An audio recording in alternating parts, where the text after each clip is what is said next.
Au début de mon bachelier à l'UNIF, un ami m'a demandé si j'aimais les mecs bien montés. J'ai pas osé lui dire que je n'avais aucune expérience dans ce domaine.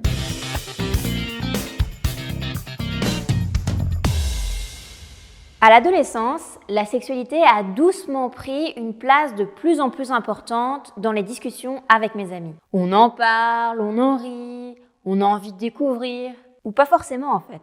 L'âge moyen des premiers rapports sexuels, c'est autour des 16 et 17 ans. Mais moi, à 17 ans, je me sentais pas du tout prête à avoir des rapports sexuels. Pas à l'aise avec mon corps, pas assez informée sur le sujet, pas de partenaire me donnant envie de sauter le pas. J'avais simplement envie d'attendre. À mon arrivée à l'UNIF, la pression des premiers rapports sexuels a été augmentée. J'avais l'impression que le but ultime des soirées étudiantes, c'était de coucher avec quelqu'un. J'entendais mes amis parler de plan cul, de sex friend, de plan A3. Et nos discussions tournaient d'ailleurs beaucoup autour de nos pratiques et nos préférences sexuelles. Tout ça a contribué à créer une atmosphère hyper sexualisée où moi, je me sentais complètement perdue. Je me posais plein de questions. Et même si la pression n'était pas forcément verbalisée par un grand sage me disant « Oh Louise, c'est maintenant que tu dois commencer à faire l'amour », j'avais le sentiment que la société me poussait avec des grands coups de pied vers la découverte du sexe partagé.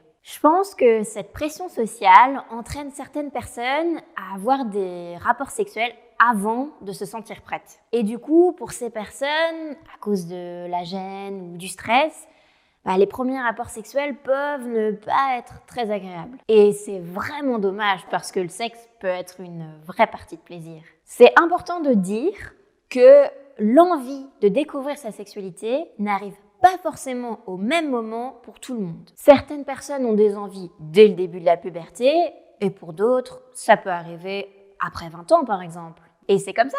On est toutes et tous différents avec des désirs divers et des rythmes variés. En fin de compte, pour moi, le plus important, c'est de se sentir prête, à l'aise et en accord avec soi-même pour créer l'environnement le plus favorable à notre plaisir. Moule Fit, abonne-toi.